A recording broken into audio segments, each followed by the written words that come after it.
News of Aegon's return has set the Queen on a dark path. You have an absolute power within your grasp. I have some secret plot afoot. He has kept it even from me. Are you still prepared to die for our Queen? Can't fucking wait. Our father would hate you for this. Two paths diverge before you. Whether you live or die today, Victory you will be remembered in the histories. or a mountain of dead high towers.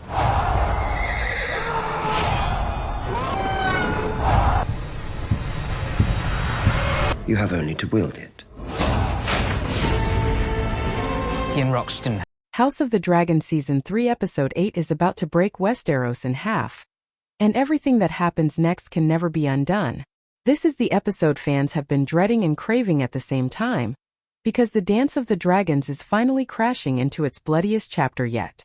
One episode remains after this. One. And what's coming isn't just another battle.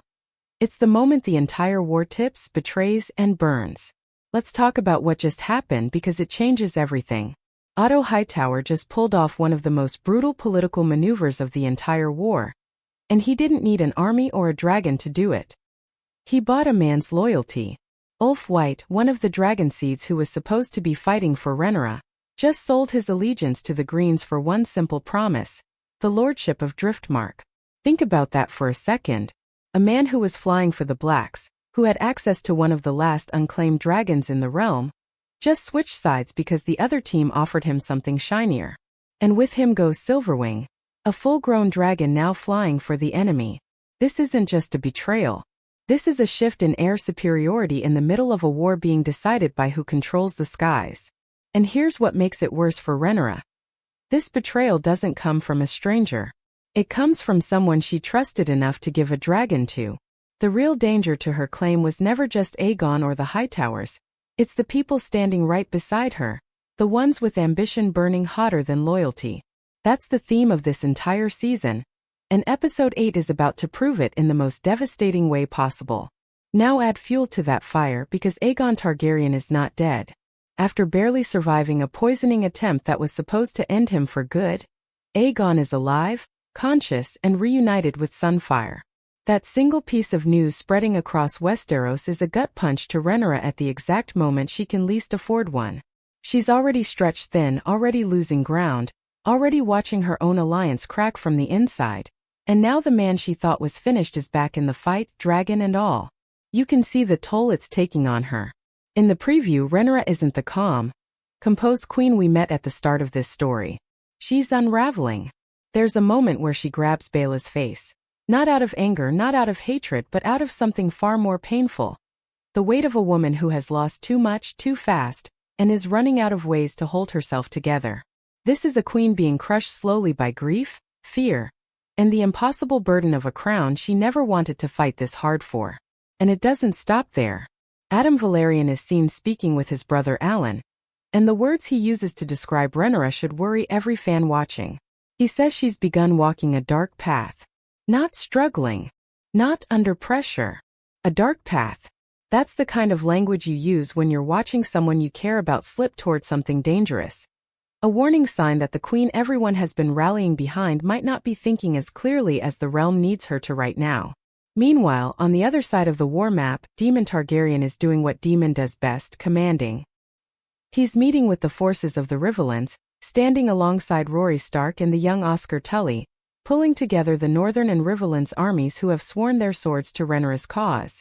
This is Daemon fully stepping into the role of war commander, coordinating troops, preparing an offensive with one clear goal: stop the Hightower advance before Tumbleton falls completely into enemy hands. Every piece being moved right now is building toward one outcome, a battle so massive it could define who wins this entire war.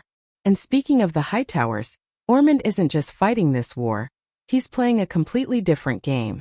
In a conversation with his nephew Daemon, it's revealed that Ormund is running a plan so secretive that not even his own family knows the full details. That should terrify you a little. This is a man who trusts no one, who keeps his cards so close that even his allies are left in the dark, and who has already proven he's willing to do horrifying things to win. Which brings us to one of the most disturbing developments of the season so far. Corlys Velaryon is a prisoner. And Ormond has been torturing him.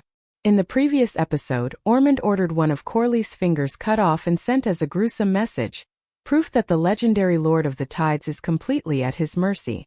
Now in the preview for episode 8, we see Aegon Velaryon with that severed finger in his hands, staring down at undeniable proof that his father is being broken piece by piece in enemy hands.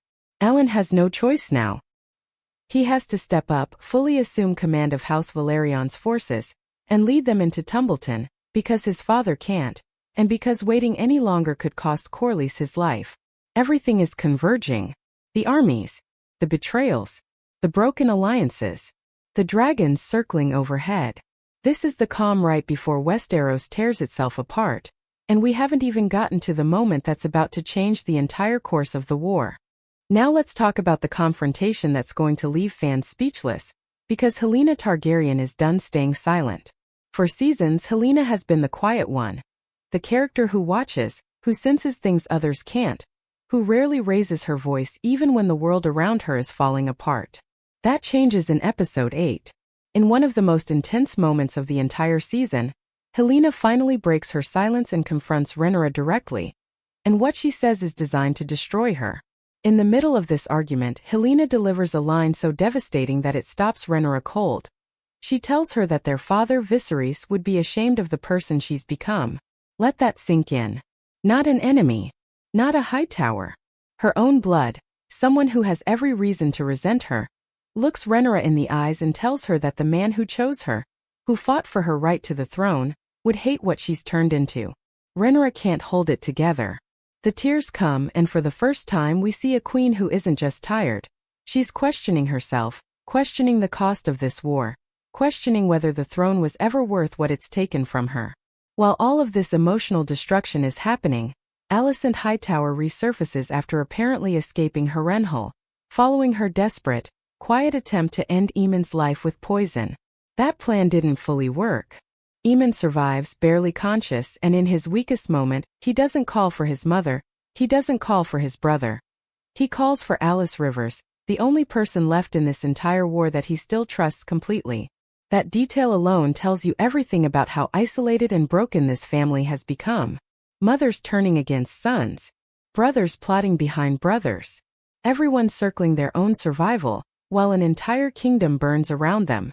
Now let's rewind slightly, because this week's episode gives us one of the most important dragon moments of the entire series. The discovery of Sheepstealer. Daemon and Caraxes finally track the wild dragon deep into the mountains, and the tension in this scene is immediate. Sheepstealer doesn't back down.